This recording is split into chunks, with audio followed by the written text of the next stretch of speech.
आप मुझे इतने प्रश्न करते हैं, आदमी बात नहीं मानता, वो ना माने कभी, क्यों मनवा रही हो आप? ना माने और आप अपने आप में ऐसे ही मूड खराब कर रहे हैं।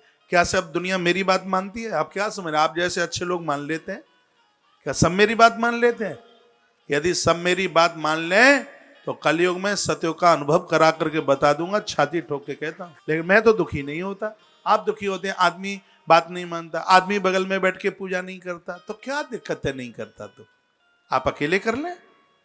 आप इतने में मूड खराब कर रहे हैं, इतने परेशान, रात रात भर तक सोते नहीं है। जब तुम्हारा जन्म हुआ था तब तुम अकेले जन्मे थे, और यहां से प्रस्थान होगा तब भी यात्रा अकेले ही होगी।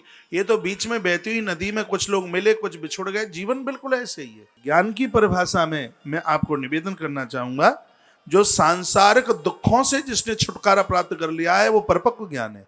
आत्मा निर्लिप्त है, वो कहीं लिप्त ही नहीं होती है बिल्कुल। ये तो हमने सोच लिया है कि ये सुख है। मुझे और आप जैसे लोगों को शराब की दुकान पर उल्टी होगी और शराब पीने वाले लोगों को इत्र से भी ज्यादा खुशबू मिलेगी। अब इसको आप क्या कहेंगे? उसके लिए वो सुख है क्योंकि उसको उसकी आदत पड़ गई है। हमारे लिए बहुत बड़ी पीड़ा, हमारे लिए बहुत दुख है। ये सुख तो कुछ भी नहीं होता, सिर्फ और सिर्फ ये सब आदतों में आ गया है। संसार के दुखों से छुटकारा मिल जावे, हमारे ऋषियों ने कहा कि वह परिपक्व ज्ञान है। सिर्फ किताब पढ़ने का ही नाम ज्ञान नहीं है। और आप इसी में दुखी हो रहे हैं। आदमी बात नहीं मानता, घरवाली बात नहीं मानती है, इसमें बड़े परेशान हो रहे हैं। ये भी हो सकता है तुम्हारी बात मानने लायक ना हो, ऐसा भी तो हो सकता है। सुकरात ने कहा था ज्ञान जिंदगी का सर्वोच्च गुण है। आप किसी की बुराई नहीं करते, सुकरात ने उसको ज्ञान कहा। आप किसी की आलोचना नहीं करते, आप किसी को देख करके जलते नहीं, किसी की तरक्की को देख करके जलन नहीं होती। सुकरात कहता है जीवन का सर्वोच्च वह सद्गुण ही ज्ञान है, और यही ज्ञान भगवान की अनुभूति करा देता है।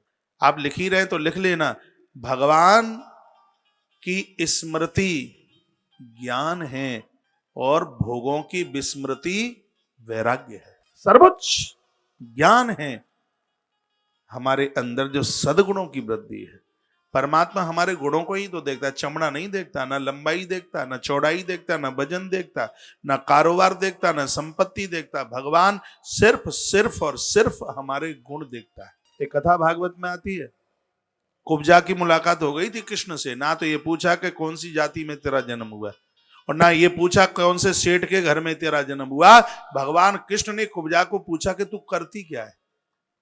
भगवान तो हमारे कार्यों को देखने वाला है, हम कर्म क्या किए हैं ये भगवान देखेगा, हम कर क्या रहे हैं। इसलिए अपने कार्यों को तुम, वेद तो यही कहता है कि श्रेष्ठ कर्म करें।